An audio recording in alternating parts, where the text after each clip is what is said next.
ଶ୍ରୀମଦ୍ଭାଗବତ ପ୍ରଥମ ସ୍କନ୍ଦ ଷଷ୍ଠ ଅଧ୍ୟାୟ। ସୁତ ଉବାଚ ସୈନକ ଆଦି ମୁନି ମଧ୍ୟେ ସୁତ କହନ୍ତି ଜ୍ଞାନ ବୋଧେ।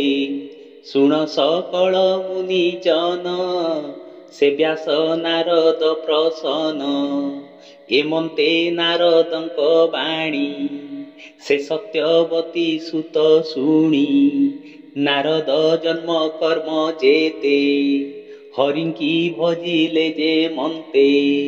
ଏ ସର୍ବ କଥା ଜାଣି ପାରେ ପୁଣି ପୁଛିଲେ ଆର ବାରେ।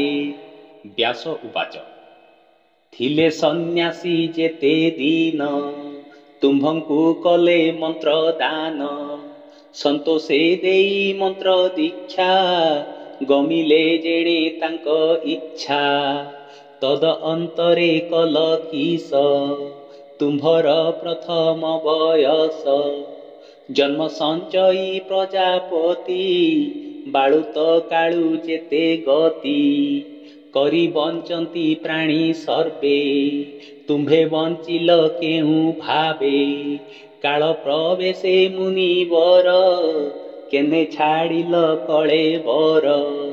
ପୂର୍ବ କଳ୍ପର ଏ ବିଚାର କି ରୂପେ ହେଲ ଜାତି ସ୍ମର।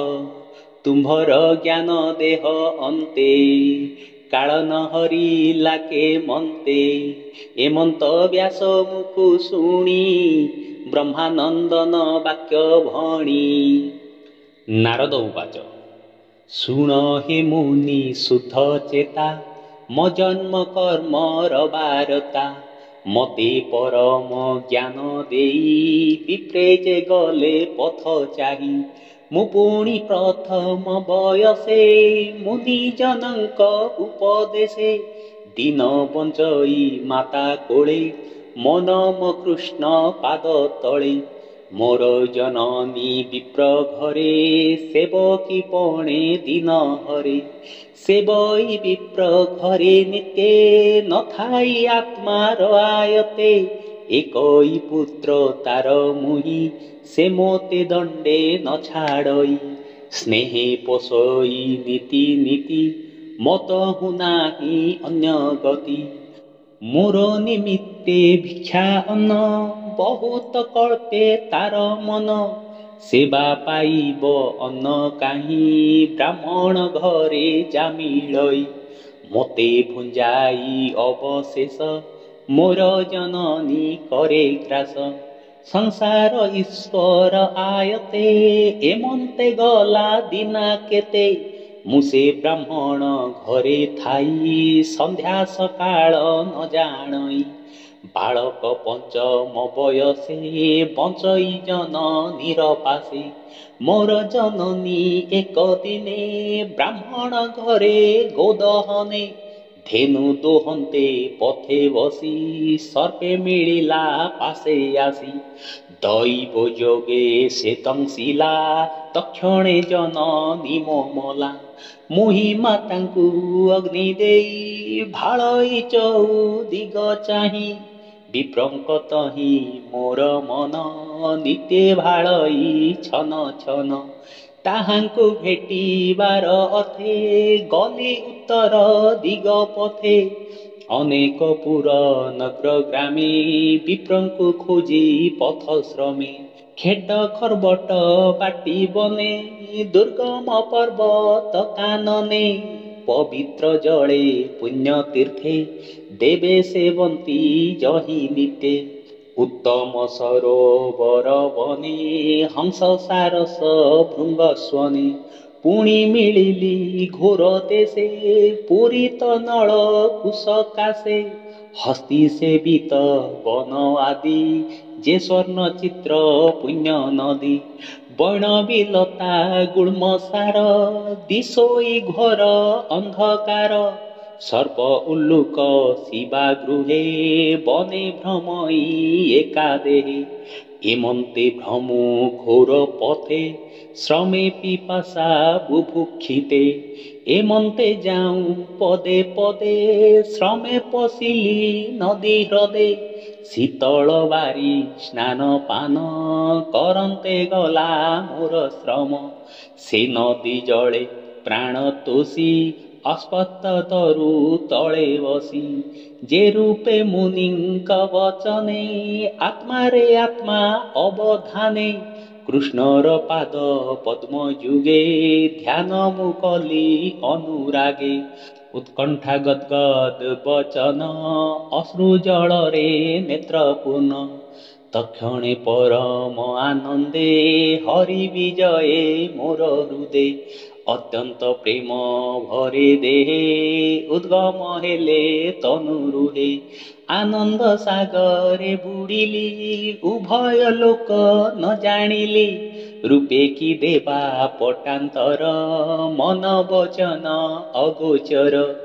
ଦେଖି ଉଠିଲି ତତକ୍ଷଣେ ବିକଳେ ଚିତ୍ତ କରସଣେ।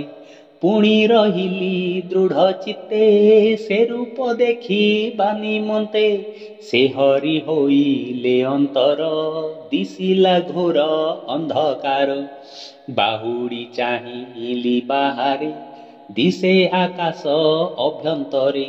ଭିତରେ ବାହାରେ ନ ପାଇ ଆକୁଳେ କମ୍ପେ ମୋର ଦେହି। ଏମନ୍ତେ ଅନ୍ତରିକ୍ଷ ବାଣୀ କିବା ଅମୃତ ତରଙ୍ଗିନୀ। ମନ ବଚନେ ଅଗୋଚର ସ୍ୱଭାବେ ଗମ୍ଭୀର ସୁସ୍ୱର। ପ୍ରସନ୍ନ କଲା ମୋର ମନ ଶୁଣିଲି ଆକାଶ ବଚନ। ଏ ଜନ୍ମେ ଦେଖିବୁ ତୁ କାହିଁ ମୋହର ଆଦି ଅନ୍ତ ନାହିଁ।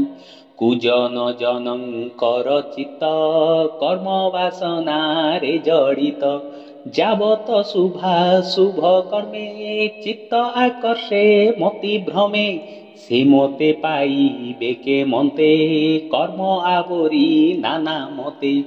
ମୋର ସେବକ ସେବା ଫଳେ ତେଣୁ ଦେଖିଲୁ ମତେ ଡୋଳେ।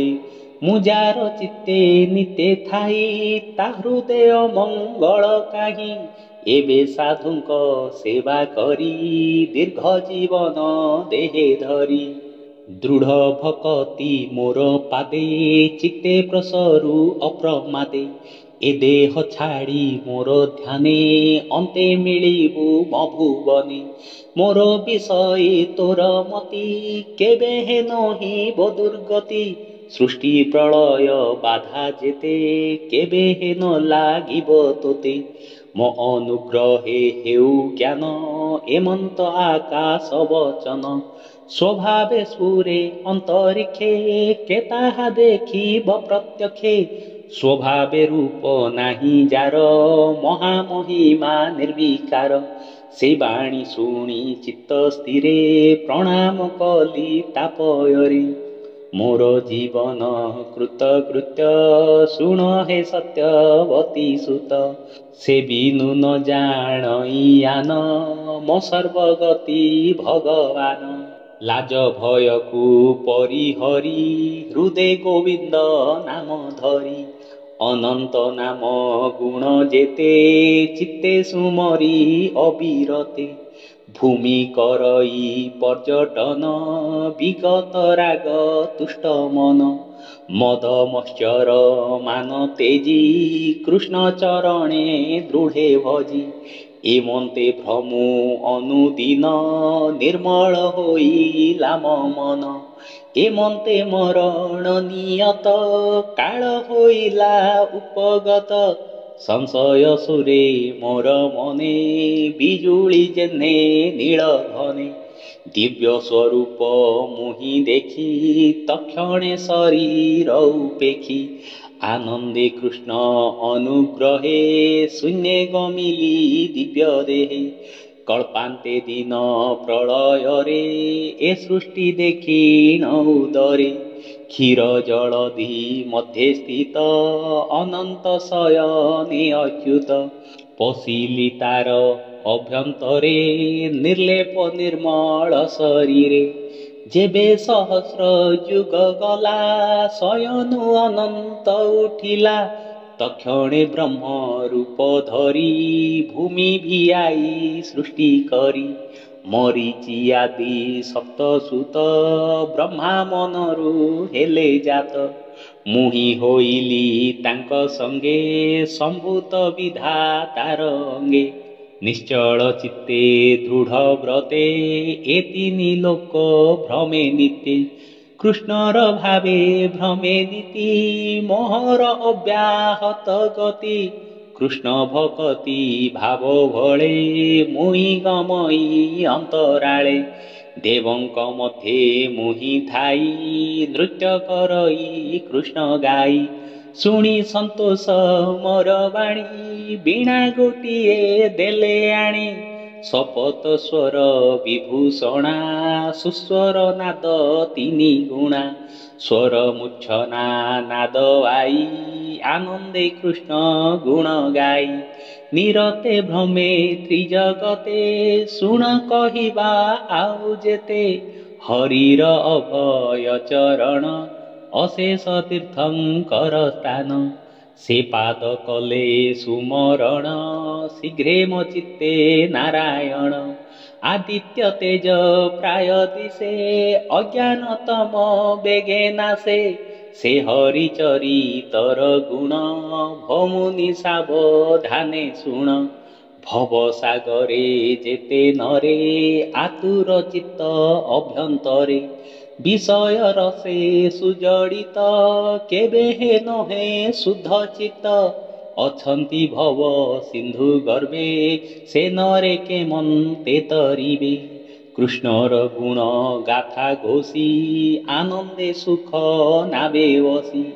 ହେଲେ ତରିବେ ହରି ଗାଇ ଅନ୍ୟଥା ସୁଖ ଲେଶ ନାହିଁ। ଯମ ନିୟମ ଯୋଗ ପଥେ ସେ ନର ସାଧେ ଅବିରତେ। ଏ ନାବ ପାଇ ବସେ କାହିଁ ଯେବେ ଗୋବିନ୍ଦେ ଚିତ୍ତ ନାହିଁ। ଶୁଣ ହେ ସତ୍ୟବତୀ ସୁତ ମୋହର ପୂର୍ବର ଚରିତ। ଜନ୍ମ କର୍ମାଦି ମୋର ଯେତେ କହିଲି ତୁମ୍ଭର କ୍ରତେ। ତୁମ୍ଭର ମନ ତୋଷ ଅର୍ଥେ କହିଲି ଭକ୍ତି ଯୋଗ ଯେତେ। ସୁତ ଉବାଚ ସୁତ କହନ୍ତି ଅନୁରାଗେ ଯଜ୍ଞେ ସମସ୍ତ ମୁନି ଆଗେ। ନାରଦ ଜନ୍ମ କର୍ମ କଥା ବିଷ୍ଣୁ ଭକତିର ବ୍ୟବସ୍ଥା। ବ୍ୟାସଙ୍କ ଆଗେ ସର୍ବ କହି ଆନନ୍ଦେ ବୀଣା ବାଦ୍ୟ ଆଇ। ଆକାଶ ମାର୍ଗେ ଗଲେ ଏକେ ବିଜୁଳି ଯେହ୍ନେ ବଳା ହକେ। ଧନ୍ୟ ମହିମା ଦେବ ଋଷି ନିରତେ କୃଷ୍ଣ ନାମ ଘୋଷି।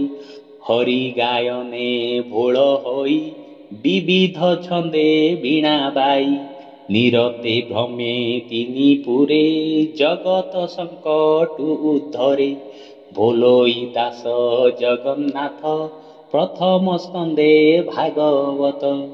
ଇତି ଶ୍ରୀମଦ୍ଭାଗବତେ ମହାପୁରାଣେ ପାରମହଂସ୍ୟାଂ संहितायां प्रथमस्कन्धे व्यास नारद संवादे षष्ठोऽध्यायः।